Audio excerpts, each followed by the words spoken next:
Hello YouTube, on se retrouve pour une nouvelle vidéo aujourd'hui, une vidéo vlog lecture. Je vais vous vlogger la lecture de ce livre là qui est magnifique, regardez-moi ça, il brille de mille feux, franchement il est trop beau. Il s'agit de L'héritière de Jassad, donc de Sarah Hassem aux éditions Korrigan.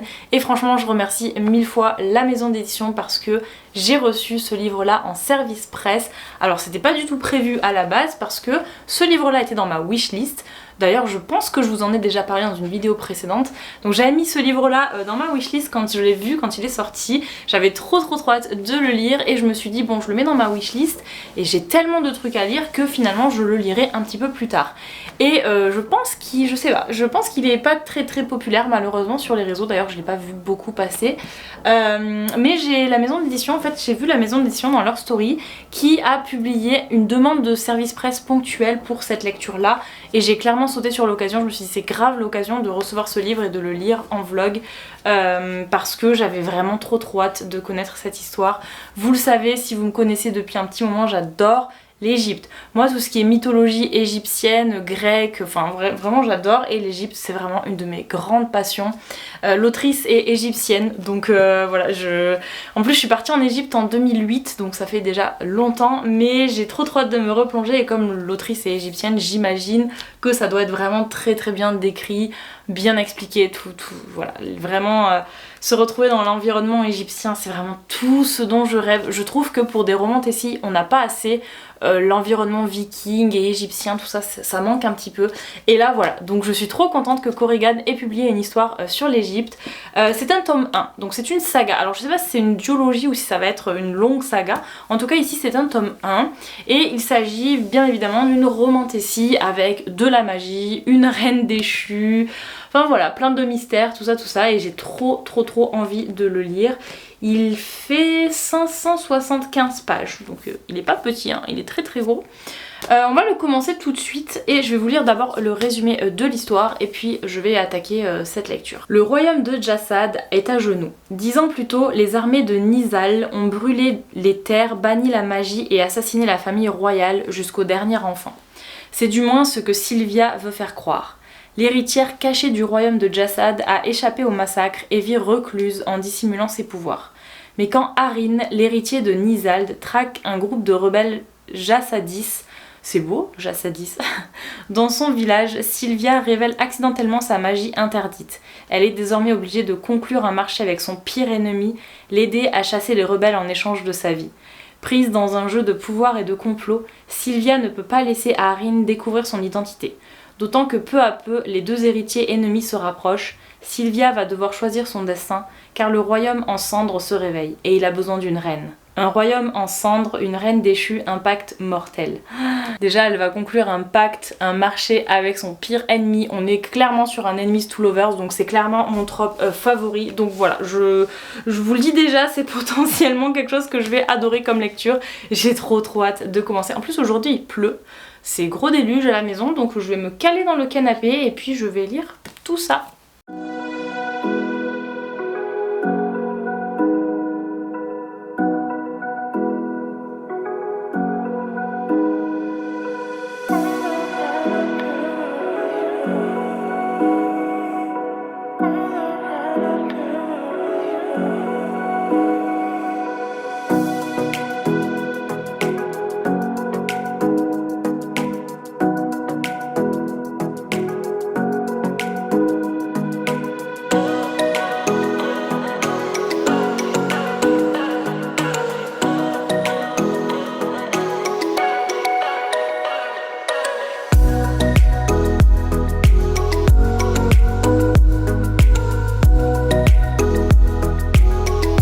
Petite update, je vous retrouve aujourd'hui devant toute ma bibliothèque. Je vous fais un update de lecture. En fait j'ai dévoré ce livre hier soir, j'étais dans mon lit, j'arrivais même pas à dormir.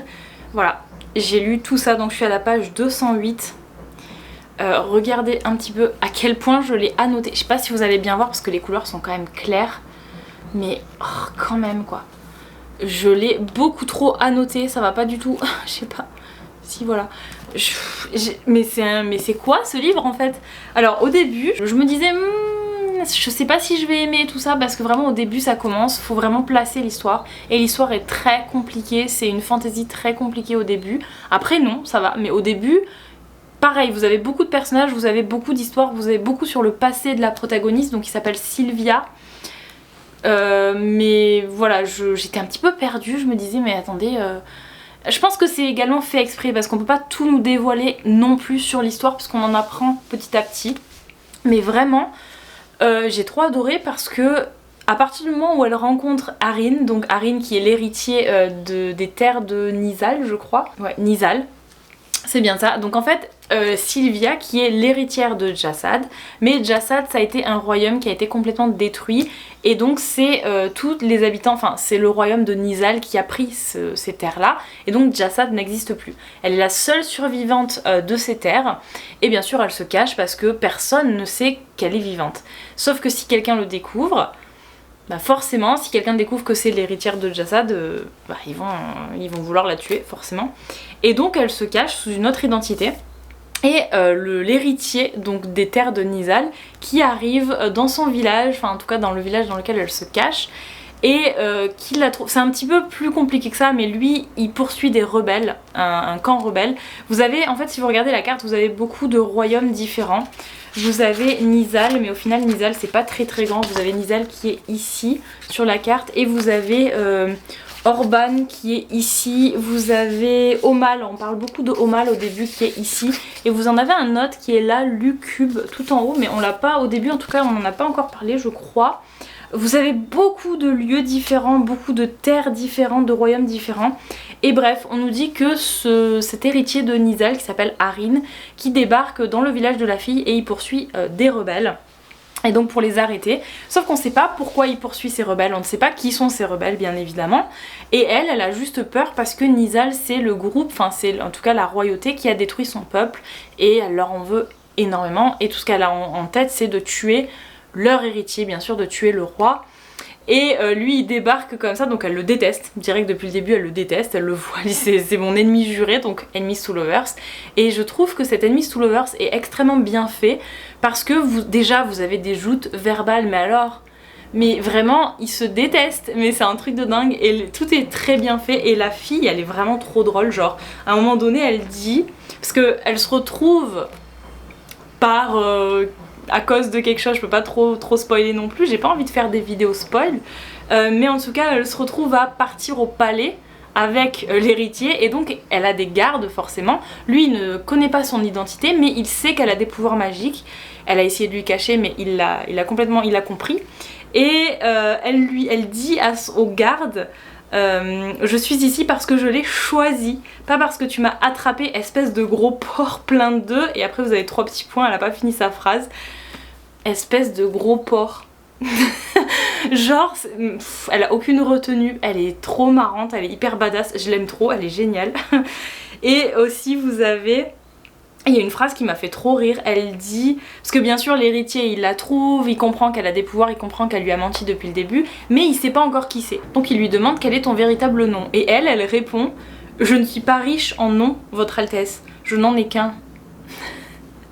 Mais la phrase, mais fallait vraiment la trouver cette phrase quoi, genre, parce que c'est vrai qu'elle a son nom, elle s'appelle Sylvia, enfin son prénom plutôt, mais du coup comme il la croit pas, il sait que c'est quelqu'un d'autre, il lui dit non vas-y.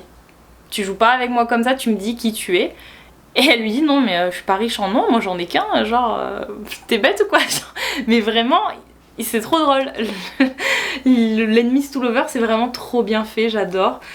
J'ai vraiment souligné tout. J'ai écrit partout, c'est trop bien. Donc ça me fait également penser cette histoire un petit peu à Keleana, pour ceux qui ont lu la saga. Moi j'ai lu que le tome 1, je vous dirais que voilà. Mais en tout cas j'avais lu le tome 1 et c'était un petit peu la même intrigue, genre la fille était devenue la championne du roi. Et là c'est pareil, il la prend pour qu'elle soit sa championne, afin donc d'éliminer...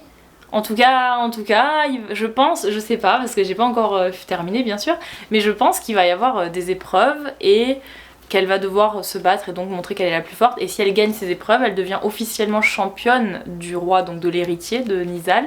Et je pense que parti de là, il va vouloir se servir d'elle pour battre les rebelles, les clans ennemis. Je sais pas pourquoi il en veut, il dit un petit peu... ce qui se passe avec les clans ennemis, mais est-ce que c'est vraiment la vérité? Je suis pas certaine. J'ai l'impression qu'il y a d'autres trucs cachés, ça a l'air un petit peu compliqué aussi l'intrigue. C'est super intéressant parce que par contre c'est vraiment basé sur l'Égypte. On a un décor, si vous voulez, de village égyptien, de ville égyptienne, tout ça, de culture, tout ce qui va avec l'Égypte. Par contre, enfin je veux dire, ça pourrait être dans n'importe quel autre pays pauvre, ça passe aussi quoi. C'est pas forcément, il n'y a pas, en tout cas pour l'instant j'ai pas vu des trucs sur les dieux égyptiens, sur vraiment les croyances égyptiennes et tout ça. Mais voilà, l'ambiance est cool, l'ambiance est vraiment petit village égyptien, tout ça, avec... C'est pas le Nil, mais il y a un fleuve également. Donc c'est vraiment trop bien. Je l'ai dévoré, vraiment. Comment j'ai pu lire 200 pages en une nuit, quoi? C'est pas possible, genre je me dis c'est pas possible. Mais en vrai, j'arrivais pas à dormir parce que je voulais trop savoir. En fait, au début, je vous dirais que peut-être les 100 premières pages au début faut s'accrocher parce qu'au début on se dit je suis pas sûre que ça me plaise, et puis quand vous avez Harin qui débarque, donc le protagoniste masculin qui débarque, ça devient trop bien parce qu'ils font que s'engueuler, et en fait ils débarquent à tous les chapitres, j'ai l'impression, c'est trop bien parce que on n'a pas de passages longs avec des descriptions, des trucs vraiment trop longs, ou des moments où elle est face à d'autres protagonistes, on s'ennuie un petit peu, je vous avouerai, surtout dans les fantaisies. Là elle est vraiment pratiquement tout le temps avec lui. Et ouais voilà, vous passez à peu près ça de lecture, et tout ça c'est que des prises de tête avec l'héritier et Sylvia. C'est trop drôle, franchement j'ai des pages comme ça de dialogue, je sais pas si vous voyez bien parce que la couleur est très pastel, mais j'ai souligné toutes les phrases de dialogue. C'était trop drôle. Et j'ai marqué enfin les premières disputes. Genre j'attendais que ça dans le livre, les premières disputes. Mais ouais, c'est un enemies to lovers, ce sont vraiment ennemis, en tout cas toujours ennemis à la page 208, donc presque à la moitié du bouquin, et c'est trop bien. Donc je pense que s'il y a une romance, normalement il y a la romance qui commence dans ce tome là, mais je pense que ça va être plus vers la fin, ça a l'air un petit peu slow burn, qu'il faut vraiment qu'ils se disputent longtemps, et après je pense que ça va commencer, en tout cas je pense que comme ils vont être souvent ensemble, puisque maintenant elle a déménagé au palais, donc comme ils seront tout le temps collés l'un à l'autre, je pense que là il y a la romance qui va commencer à se déclarer. Et comme elle doit s'entraîner pour être le champion du roi, de l'héritier, par contre il est déjà en train de la défendre parce que elle vient à peine d'arriver au palais. Et genre le garde il a voulu l'empêcher, elle voulait s'enfuir en fait, il a voulu l'empêcher de s'enfuir et il l'a attrapée, et elle dit vous n'aviez pas à me toucher, il a mis une main sur mon ventre. Et je sais plus où aussi. Et Harin en fait il réagit un petit peu violemment face à son garde du coup. Et c'est très choquant, même elle est choquée en mode mais attends, genre d'où il me défend comme ça, parce qu'elle pense qu'il veut la tuer. Sauf qu'en fait il veut pas du tout l'éliminer, il a besoin d'elle, donc forcément qu'il veut pas l'éliminer. Mais elle se dit mais en fait d'où il me protège comme ça. Et c'est trop marrant parce qu'on est en train de voir que je pense que le Harin là il est en train de craquer un petit peu, en train de se dire je l'aime bien, la petite Sylvia, elle me plaît bien. Et du coup c'est trop marrant, instinctivement il la protège en fait, c'est trop mignon, même s'ils se disputent et que voilà, ils peuvent pas se voir en vrai, mais j'ai l'impression qu'il la protège un petit peu. Donc voilà, franchement c'est trop bien, je m'attendais tellement pas, je m'attendais à une romance mais pas à une romance aussi addictive en fait dans cette histoire là. Je pensais vraiment à un truc beaucoup plus historique et beaucoup plus on va dire officiel et tout ça, mais là c'est du what the fuck complet, hein. C'est vraiment trop drôle, la fille est trop drôle, lui il est trop drôle aussi, franchement ils sont trop drôles tous les deux. Donc voilà, on va voir ce que ça donne après, mais j'ai trop hâte de terminer ce livre. Franchement je passe mes journées à lire, je fais plus rien quoi les gars. Je ne travaille plus, je ne regarde plus la télé, je ne mange presque plus, je fais que lire en fait. Mais vraiment très addictif. On se retrouve pour le dernier update de ma lecture sur l'héritière de Jassad. Je viens de terminer le livre et je suis trop contente parce que je m'attendais vraiment à un monde de fantasy très compliqué, et c'est plus ou moins ce qu'est cette lecture en fait. Mais je m'attendais pas du tout à une romance aussi belle, aussi développée et autant addictive que celle-là. Et voilà, je viens de le terminer et je suis complètement accro à cette saga. J'ai vraiment adoré les personnages, j'ai vraiment adoré notre romance, donc Harin et Sylvia. Et il y a beaucoup de choses qui se passent et en même temps beaucoup de choses qui sont résolues dans ce premier tome. Mais voilà, ça se termine sur, on va dire, un cliffhanger, mais c'était prévisible, en vrai c'était quand même assez prévisible.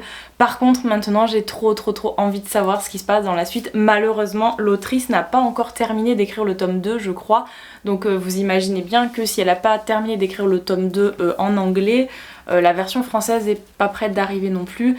Mais voilà, je sors complètement choquée de cette lecture parce que je m'attendais vraiment pas à une romance comme ça. J'ai tellement surligné partout, j'ai tellement annoté ce livre, regardez ça. Plus, en fait, plus sur toute cette partie, plus que la fin, parce que la fin c'est là où vraiment on a des révélations, tout ça, et c'est vrai que la romance est un peu moins présente, mais on a vraiment la scène la plus importante, j'ai envie de dire, de la romance qui est quand même à la fin du livre, et j'ai mis 2-3 post-it dessus quoi, je sais pas si vous allez bien voir mais c'est vraiment les post-it qu'il y a à la fin. Mais voilà, j'ai trop aimé tout le long, vraiment on nous donne de la romance tout en étant très bien dosé puisque l'intrigue est quand même fait vraiment beaucoup partie du roman quoi, c'est pas vraiment une romance comme une romance contemporaine où vraiment c'est basé que sur de la romance, là pas du tout, c'est très bien équilibré, très bien mélangé, vous avez vraiment l'intrigue, vous avez tout ce qui se passe en fait dans ce monde là, vous avez vraiment l'évolution des personnages et vous avez la romance à côté, mais je dirais que la romance fait la moitié du livre et l'intrigue l'autre moitié du livre, voilà. Et voilà, j'ai vraiment trop adoré, je suis trop contente de l'avoir lu. Je pense pas que si je l'avais pas eu en service presse, je l'aurais lu aussi rapidement, du coup il était dans ma wishlist mais je pensais pas l'acheter tout de suite et je ne pensais pas du tout le lire tout de suite non plus. Mais voilà, le fait de l'avoir lu en service presse, alors je vous dirais que comme c'est vraiment un gros pavé, ça m'a pris beaucoup de temps, je l'ai lu sur une semaine à peu près, donc je vous ai pas fait des updates tous les jours, je vous ai fait des updates les 2 premiers jours, après il y a eu le week-end et là on est mardi. Donc voilà, c'est à peu près sur une semaine que je l'ai lu. Je l'ai lu quand même, j'ai dû passer les moitiés de mes journées dessus, hein, donc ça m'a pris beaucoup de temps quand même. Mais voilà, donc j'avais le temps, c'était bien, là c'est les vacances, hein, c'est l'été, donc j'avais pas mal de temps. Mais c'était super addictif, beaucoup plus que ce à quoi je m'attendais en fait, parce que j'aime bien la romance fantasy, mais j'aime beaucoup les romances contemporaines. Et du coup, la romance fantasy, j'aime bien en lire de temps en temps, mais voilà, il faut vraiment que j'ai une romance contemporaine pas loin pour pouvoir changer un petit peu, changer d'environnement. Mais avec ce livre-là, j'ai même pas eu besoin d'avoir une autre romance à côté. Vraiment, je l'ai dévoré quoi. Et en plus, j'enchaîne avec les fantaisies en fait, je suis en train de capter, parce que j'ai lu l'Académie des Dragons juste avant. Le Pont des Tempêtes, le tome 2 également. En fait j'ai pas lu de romance contemporaine récemment donc je me rends compte que bon finalement j'en ai pas autant besoin que ça, je sais pas. Mais voilà, en tout cas ce livre là est vraiment trop cool. Si vous prévoyez de l'acheter, s'il est sur votre wishlist ou quoi, n'hésitez pas à le lire parce que franchement, et si vous adorez la romance, surtout la romance Enemies to Lovers, franchement ce livre là est fait pour vous, il est trop bien, il est trop beau en plus. Voilà, moi j'ai la version brochée, mais sachez qu'il y a également la version reliée, et la version reliée avec un jaspage, et vous avez des dessins à l'intérieur de la jaquette qui sont en rapport avec l'Égypte. Il est vraiment magnifique, donc voilà, n'hésitez pas à aller checker ça aussi. Ce vlog est maintenant terminé, j'espère qu'il vous aura plu, j'espère que vous aurez passé un bon moment en ma compagnie et que vous aurez apprécié peut-être cette lecture, ou je vous aurais peut-être fait découvrir un livre, qui sait. Si la vidéo vous a plu, n'hésitez pas à la liker, à la commenter, et je vous dis à bientôt dans une prochaine vidéo. Ciao tout le monde!